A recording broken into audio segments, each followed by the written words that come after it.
नमस्कार, मैं हूं प्रभाकर मिश्रा। कोर्ट कचहरी और कानून से जुड़ी खबरें बताता हूं।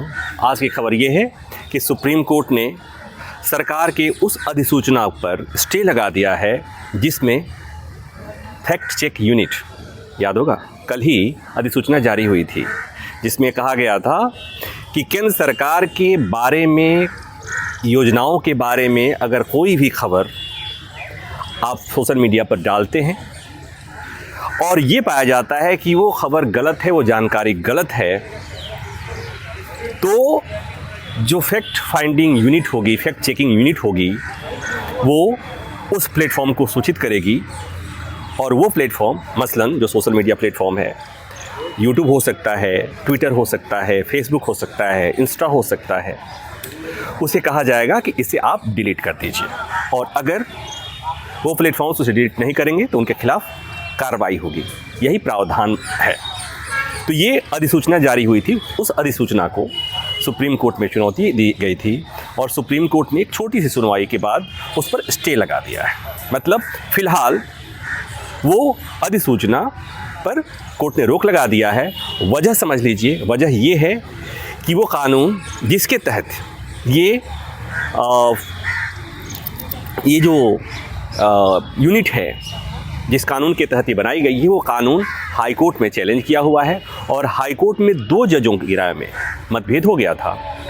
फिर एक तीसरे जज को भेजा गया था। तीसरे जज को अभी उस मामले में अपना फैसला सुनाना था, तब तक सरकार ने इसे अधिसूचित कर दिया।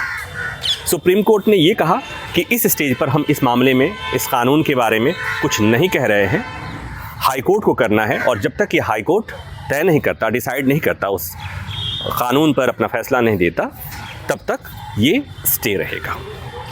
अब जल्दबाजी को समझिए। कहते हैं सामान्यतया सब जुडिस मैटर।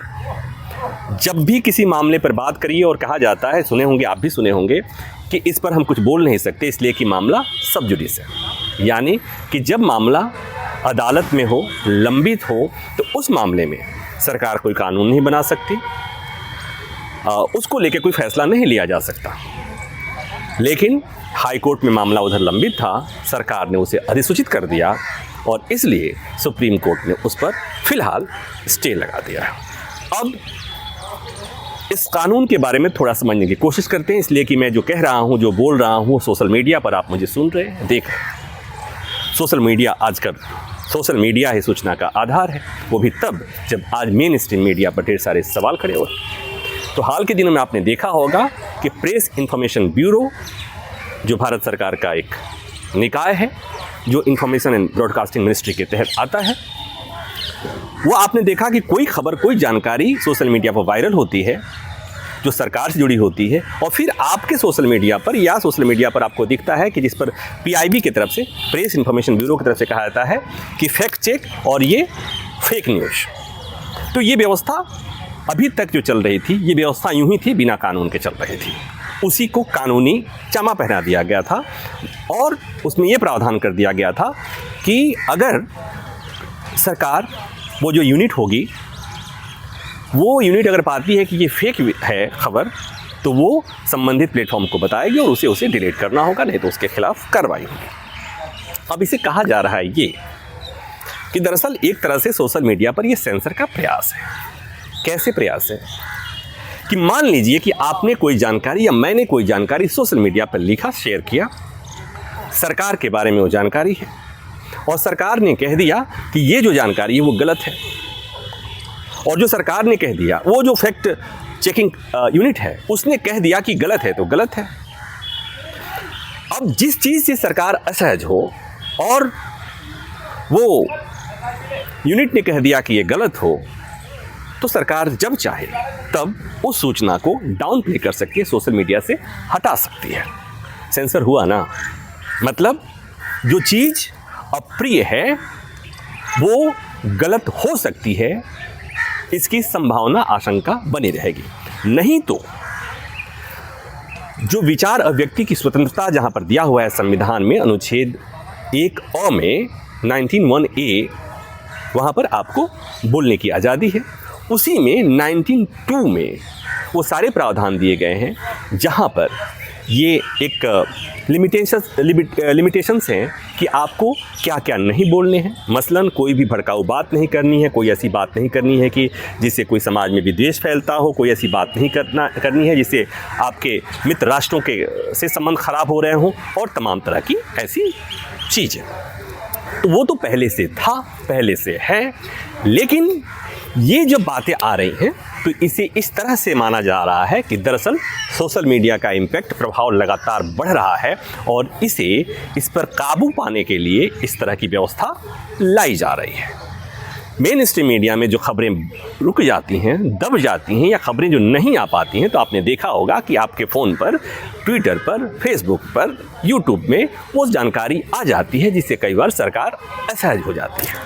तो ये इस फैक्ट चेकिंग यूनिट का काम यही करना है कि ऐसी जानकारी जो गलत लगे सरकार को, उसे डाउन प्ले कर देना, और उसके लिए जिम्मेवार ठहराया जाएगा उस सोशल मीडिया कंपनी को। तो इसको चैलेंज किया गया है, लेकिन मामला भी अदालत में सब जुडिस है, लंबित था, तभी तक इसे अधिसूचित कर दिया गया। इसलिए मामला सुप्रीम कोर्ट आया था और मुख्य न्यायाधीश की बेंच ने, 3 सदस्यीय बेंच ने उस पर फिलहाल स्टे लगा दिया है। कब के लिए? जब तक हाईकोर्ट इस मामले में फैसला नहीं करता है। तो हाईकोर्ट जब फैसला सुनाएगा, हाईकोर्ट में 2 जजों में मतभेद हो गया था, एक ने पक्ष में और एक ने विपक्ष में राय दी थी, स्टे नहीं लगाया था, इसलिए उस पर सरकार ने अधिसूचित कर दिया था। लेकिन मामला अभी भी वहाँ लंबित है। तो जो कुछ भी होगा हाई कोर्ट में, बॉम्बे हाई कोर्ट में, तो ये आप जानते हैं कि उसके बाद मामला सुप्रीम कोर्ट आएगा, जैसा कि होता है।